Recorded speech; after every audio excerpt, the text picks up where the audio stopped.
Vamos a ver la presión impulsora o driving pressure hacia la aurícula derecha. Entonces tenemos, aquí está el corazón, aquí está aurícula derecha, aurícula izquierda, ventrículo derecho, ventrículo izquierdo. Aquí está la arteria pulmonar, rama izquierda, rama derecha. Aquí están los capilares alveolares. Y los capilares alveolares terminan formando las venas pulmonares que drenan a la aurícula izquierda. Y del ventrículo izquierdo sale la aorta. La aorta da varias ramas, que son las arterias. Y finalmente las arterias se convierten en capilares sistémicos. Y los capilares sistémicos se convierten en vénulas. Las vénulas se convierten en venas. Y las venas drenan finalmente a la vena cava inferior o a la vena cava superior. Ahora, la presión impulsora o driving pressure, que la vamos a poner como delta P porque es un gradiente o una diferencia de presiones, va a ser, digamos, lo que determina el retorno venoso. Retorno venoso es la cantidad de sangre que va a pasar de las venas cavas, ya sea superior e inferior, hacia la aurícula derecha. Entonces la sangre que está en la vena cava superior y la inferior, la sangre que le drenan a la aurícula derecha, eso es el retorno venoso. Y el retorno venoso va a estar dado por la presión impulsora o el driving pressure. Ahora, ¿cómo calculamos la presión impulsora? La presión impulsora va a ser, recordemos, todo va de donde hay más a donde hay menos. Todo va de donde hay más a donde hay menos. Entonces, si estamos diciendo que la sangre está pasando de las venas cavas a la aurícula derecha, estamos diciendo que tenemos más presión en las venas cavas que en la aurícula derecha. Entonces, eso ya es un hecho, tenemos más presión en las venas cavas que en la aurícula derecha. Y por eso la sangre pasa de las venas cavas a la aurícula derecha. Ahora, ¿cómo calculamos qué tanto retorno venoso vamos a tener? Ahora, el retorno venoso está dado en mililitros por minuto, o sea, es flujo, es el retorno venoso. Pero ¿qué es lo que determina qué tanto retorno venoso vamos a tener? Es la presión impulsora. Y la presión impulsora va a ser esto. Mientras más gradiente de presión, o sea, mientras más diferencia tengamos entre las venas cavas y la aurícula derecha, más fácil va a ser que la sangre pase de las venas cavas hacia la aurícula derecha.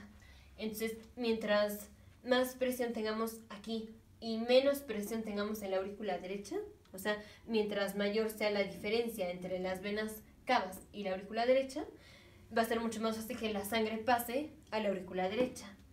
Entonces, ese decir que va a ser más fácil que la sangre pase, lo vamos a igualarlo con driving pressure o la presión impulsora.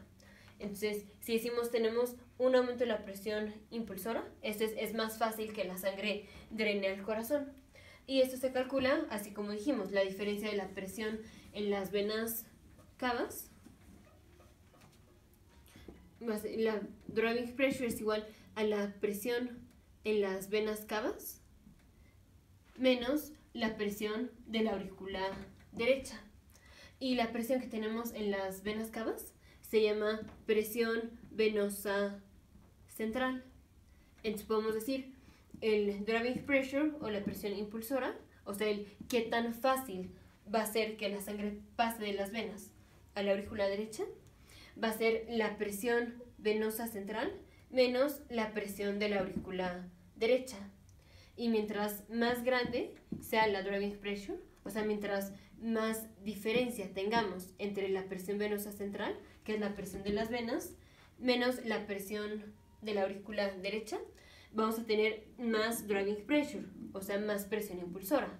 O sea, más fácil va a ser que la sangre pase de las venas a la aurícula derecha. Y es esto lo que determina el retorno venoso, la driving pressure. Y tenemos muchas cosas que pueden cambiar la driving pressure, como ya lo vimos en videos anteriores, que es la compliancia venosa, cómo eso afecta el retorno venoso, y también vimos cómo la compliancia arterial afecta el retorno venoso. Ya, por ejemplo, en el video anterior vimos que la compliancia arterial, esto es, si hacemos un aumento de la distensibilidad de las arterias, si extendemos la arteria, es más sangre que va a llegar a las venas. Si se extienden las arterias, es mucho más fácil que la sangre pase de la arteria a la vena.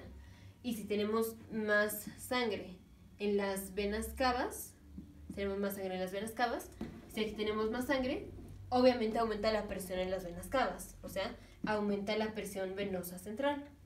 Y si aumenta la presión venosa central, si este parámetro aumenta, pero este parámetro se queda igual y este aumentó, entonces la presión impulsora o el driving pressure aumenta. Entonces por eso la distensión de la vena o al hacer vasodilatación de la vena hace que sea más fácil que la sangre llegue al corazón, o sea, aumenta el retorno venoso. ¿Y por qué aumenta el retorno venoso? Porque aumentó la presión venosa central, porque hizo que más sangre estuviera aquí en las venas. Y si tenemos un aumento de la presión venosa central y la presión de la aurícula derecha se queda igual, aumenta la presión impulsora. Y si aumenta la presión impulsora, esto es más fácil que la sangre pase de las venas a la aurícula derecha, o sea, aumenta el retorno venoso, en este caso. Nos vemos en el siguiente video, futuros médicos, científicos e ingenieros.